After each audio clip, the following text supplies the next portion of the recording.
ગણેશાય નમઃ. મિત્રો, આપ જોઈ રહ્યા છો યુટ્યુબ આપણી ચેનલ સ્વમાનકા માર્ગમાં આપ સૌનું સ્વાગત છે. મિત્રો, આજે આ વિડીયોમાં આપણે સાંભળવાના છીએ ઇન્દિરા એકાદશીનું વ્રત, મહિમા, પૂજન વિધિ તથા આજના ખાસ ઉપાય. જો આપને આ વિડીયો પસંદ આવે તો લાઈક કરજો, શેર કરજો, કમેન્ટ કરજો. આપ આ ચેનલ પર પહેલી વખત જોઈ રહ્યા છો તો સબસ્ક્રાઈબ કરી લેજો, જેથી આવનારા નવા વિડીયોની માહિતી આપ સુધી તુરંત પહોંચી શકે. ધન્યવાદ.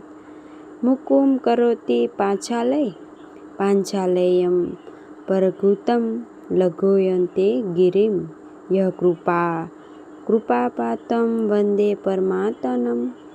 માધવ બોલો, માધવાનંદનમ બોલો, ભગવાન શ્રી લક્ષ્મીપતિ નારાયણની જય. મિત્રો, એકાદશીની અર્થાત 11મો દિવસ તિથિ પ્રમાણે જોઈએ તો 15 દિવસે આવતી આ એકાદશીનો મહિમા 2 વખત આવે છે. વર્ષની કુલ 24 એકાદશી અને પુરુષોત્તમ માસ જ્યારે આવે ત્યારે એકાદશી એ માસથી કુલ 26 એકાદશી થાય છે. આ 26 એકાદશી સ્વામી ઈષ્ટદેવ ભગવાન શ્રી નારાયણને એકાદશીનું મહાત્મ્ય આમ તો ઘણું છે.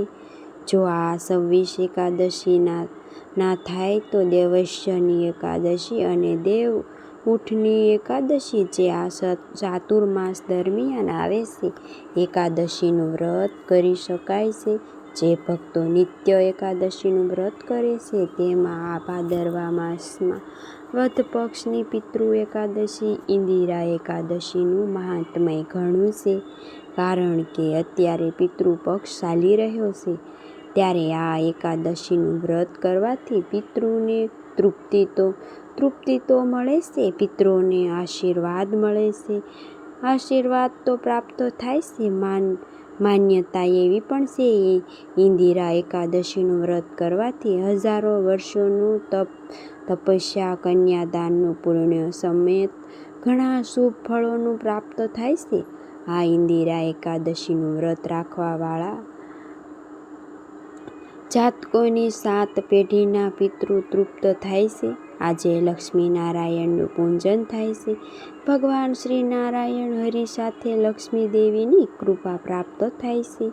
મનોવાંછિત ફળની પ્રાપ્તિ થાય છે. એવી આ શુભ અને મંગલકારી એકાદશી એટલે કે ઇન્દિરા એકાદશી લક્ષ્મીજીનું પણ એક નામ છે. અને એકાદશી વ્રત, ઉપવાસના દાન પુણ્ય તો કરીએ છીએ, જે આપણે દર એકાદશીમાં કરતા રહીએ છીએ.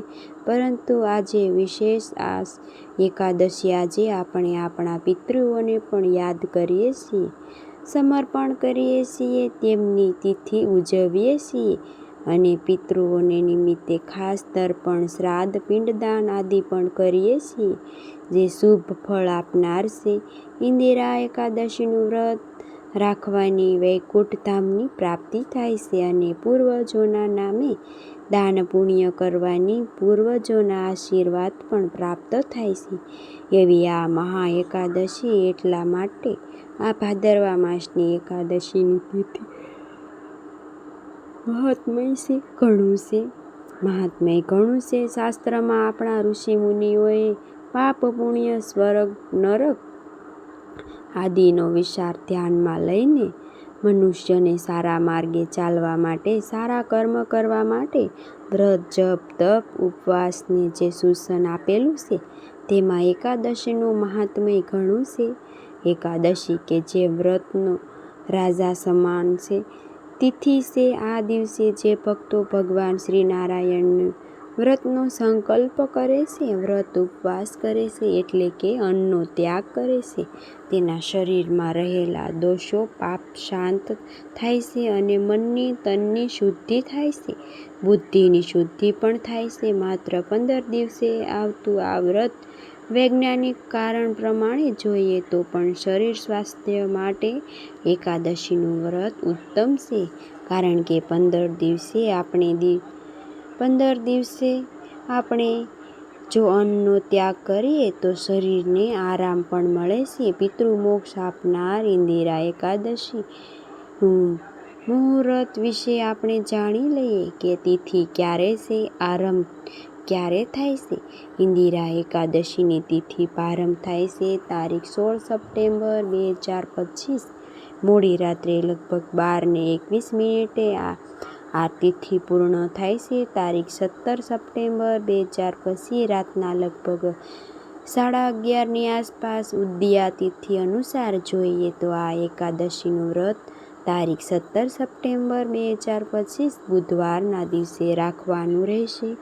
ઇન્દિરા એકાદશીના શુભ યોગ પણ છે. આજના દિવસે ભક્તો વ્રત કરે છે, ભગવાન શ્રી હરિનું પૂજન કરે છે,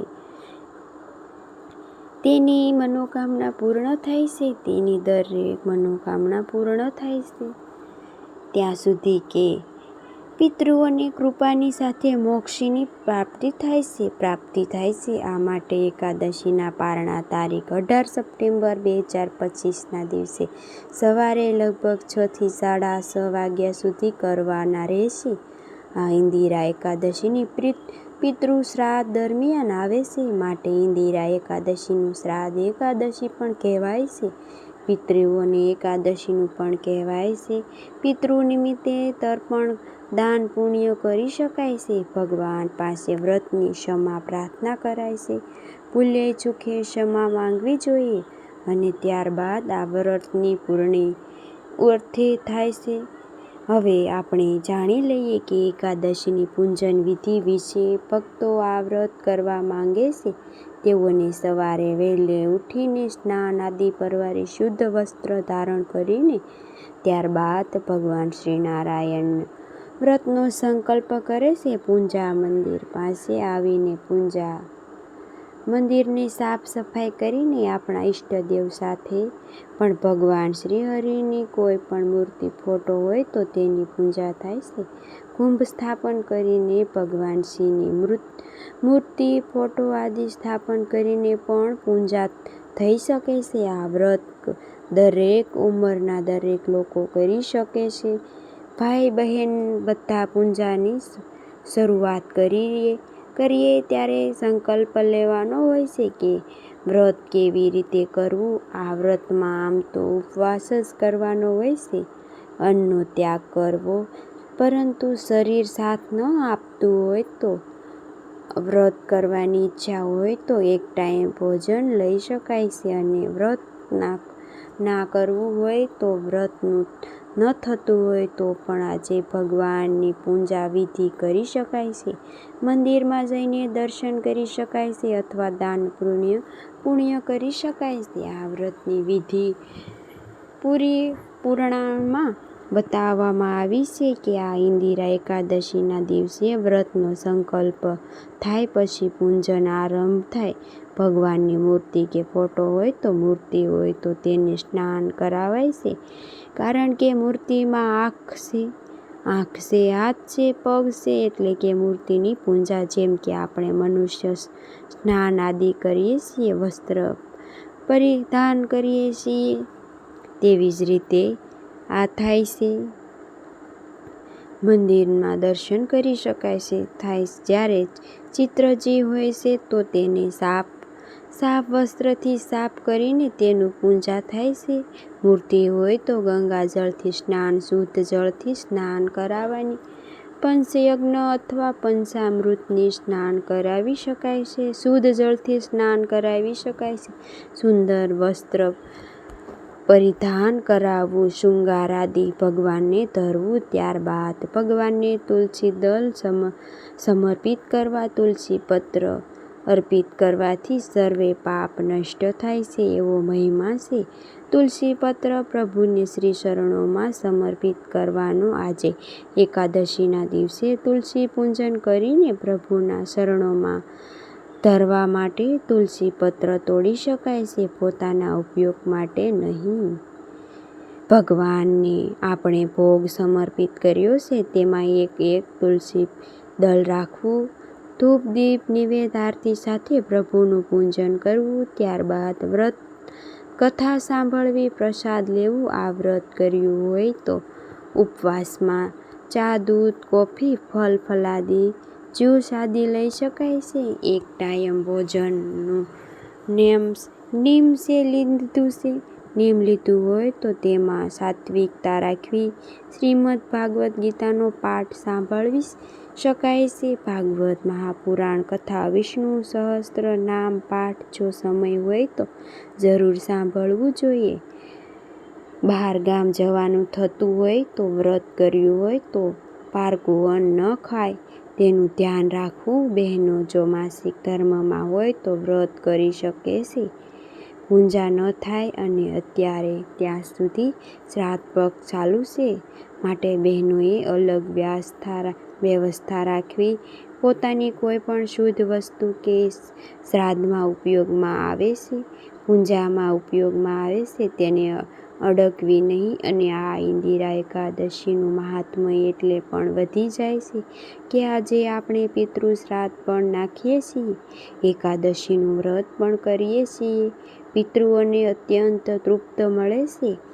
આ એકાદશીનું ફળ આપણે પિતૃઓને પણ આપી શકીએ છીએ. પિતૃઓના નામ આમ કે આપણને કોઈ જાણ ન હોય તો કોણ છે આપણા પિતૃઓ પણ આપણને જે કાંઈ પિતૃ નિમિત્તે દાન પુણ્ય કરી શકીએ છીએ. શ્રાદ્ધ નાખીએ છીએ, પીપળાના વૃક્ષની સેવા પૂજા કરીએ છીએ, પ્રદક્ષિણા કરીએ છીએ. તે સર્વ કાંઈ આપણા જે પિતૃ હોય છે, પૂર્વજો હોય છે તેને શુદ્ધિ પહોંચી જાય છે. માટે ચિંતા ન કરવી, પિતૃ શ્રાદ્ધ અવશ્ય કરવું. આ ઉપરાંત આજે એવું પણ મનાય છે કે જે બહેનો કે ભાઈઓ આ વ્રત કરે છે તેઓની ઉપર પિતૃઓની કૃપા દ્રષ્ટિ રહે છે. આજે ગાય માતાની સેવા કરવી, પશુ પક્ષીને દાણ ચણની વ્યવસ્થા અવશ્ય કરવી, કૂતરાનું ભોજન, કાગડાને ભોજન અને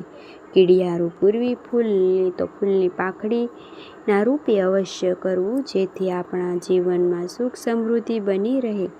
ભગવાન શ્રી નારાયણની કૃપાથી આપણા ઘરમાં પિતૃની કૃપા રહે અને વંશવૃદ્ધિ થાય. આ ઇન્દિરા એકાદશીનું વ્રત કરવાથી નરકમાં ગયેલા પિતૃઓને પણ ઉદ્ધાર થાય છે. આ એકાદશીનું મહાત્મ્ય રાજા યુધિષ્ઠિરને ભગવાન શ્રી કૃષ્ણએ કહેલું હતું. ઇન્દ્રસેન નામના રાજાએ પોતાના પિતાના મોક્ષ માટે સ્વયં નારદજીના કહેવાથી આ ઇન્દિરા એકાદશીનું વ્રત કર્યું હતું. તેમના પિતાને મુક્તિ મળી હતી અને અસંતમેય ઇન્દ્રસેન રાજાને પણ મુક્તિ પ્રાપ્ત થઈ. આ એકાદશીનું વ્રત મૃત્યુ તુલ્ય કષ્ટ ભોગનાર વ્યક્તિને પણ દેખાય છે તે પણ મોક્ષ પ્રાપ્ત થાય છે, ઘણું પુણ્ય પ્રાપ્ત થાય છે. એકાદશીનું આ વ્રતનું દાન દેનારને પણ આ વ્રતનું ફળ ભગવાન શ્રી હરિ સુધી પહોંચે છે. આ વ્રત કરનારને મનુષ્ય પોતાનું કલ્યાણ કરી શકે છે. આદિ દિવસે છલ કપટ આદિનો ત્યાગ કરવો, કંટુ વસન કરી બોલવું નહીં અને કડવું વસન કરી બોલવું નહીં. છલ કપટ આદિનો ત્યાગ કરવો, બોલવું કડવું વેણ બોલવું નહીં અને અહીંને આંગણે બોલવું નહીં અને આંગણે આવેલા કોઈ પણ અતિથિને પણ મધુર શબ્દ તેને સંતોષ આપવો જોઈએ. આમ જોઈએ તો ભાદરવા માસની મુહૂર્ત ઇન્દિરા એકાદશીનું વ્રત કથા બોલે લક્ષ્મીપતિ નારાયણ જય. એક વખત ધર્મરાજ યુધિષ્ઠિર ભગવાન શ્રી કૃષ્ણ કહે છે કે હે પ્રભુ, હવે તમે મને ભાદરવા માસની કૃષ્ણ પક્ષની એકાદશીનું નામ કહો અને તેની કથા પણ સંભળાવો.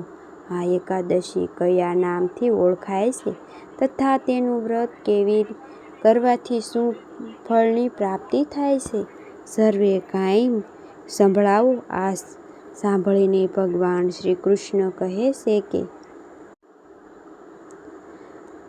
નામ કહો, કથા પણ સંભળાવો. કથા કહેનાર સાંભળનાર એકાદશી ક્યારે નામથી ઓળખાય છે? શ્રી કૃષ્ણ કહે છે કે હે રાજન, આ કથા હે રાજન, ભાદરવા માસ કૃષ્ણ પક્ષની એકાદશીનું નામ ઇન્દિરા એકાદશી છે. એકાદશીના વ્રત કરનારમાં ગયેલા પિતૃઓને ઉદ્ધાર થાય છે. હું તમને તેની કથા સંભળાવું છું, તમે ધ્યાનથી સાંભળો. આમ કહીને ભગવાન શ્રી કૃષ્ણએ એકાદશીનું વ્રત કથા કહેવા લાગ્યા.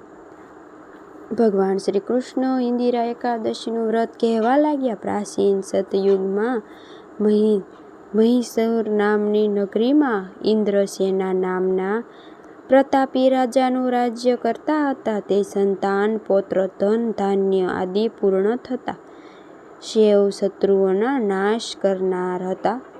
એક સમયે તે પોતાના રાજ્યસભામાં બેઠા હતા, ત્યારે નારદજી ત્યાં ગયા. નારદજીએ જોતા જ રાજાને અર્ઘ્ય આદિ એમની પૂજા કરી આસન આપ્યું. મહર્ષિ નારદજીએ રાજાની આગતા સાગતા જોઈને પ્રસન્ન થઈને બોલ્યા, હે રાજન, તમારા રાજ્યમાં બધું કુશળ તો છે.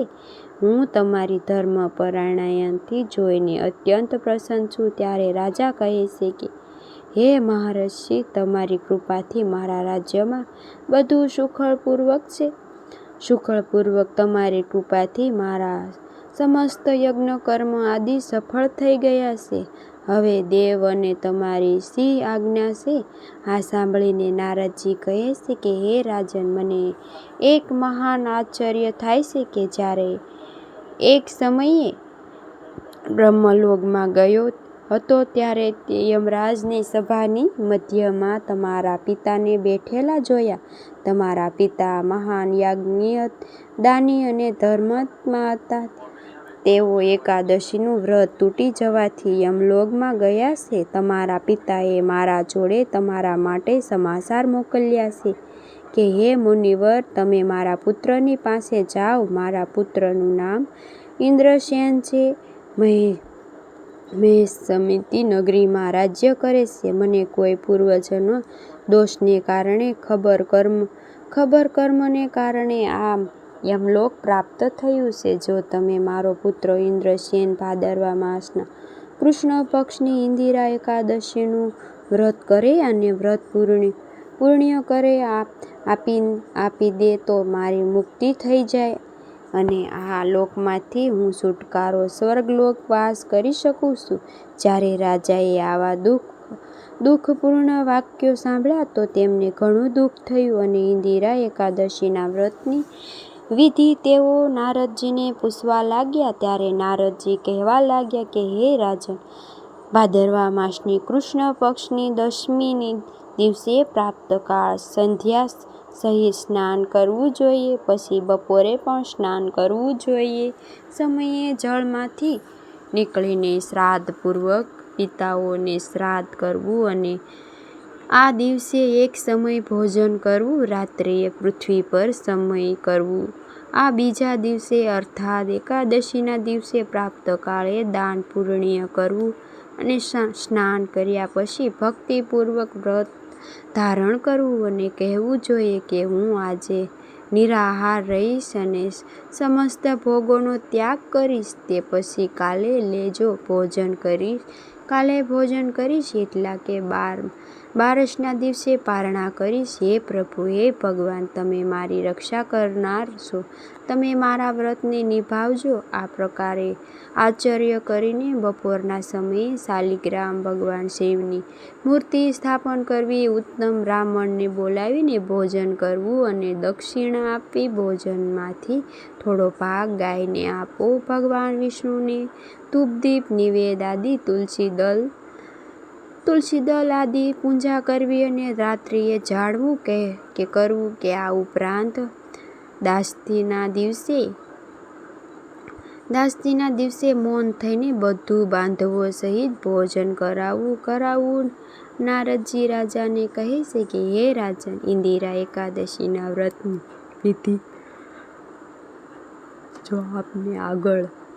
વિધિ જો આપને આગળ રહિત થઈને એકાદશીનું વ્રત કરશો તો તમારા પિતાને અવશ્ય સ્વર્ગની પ્રાપ્તિ થશે.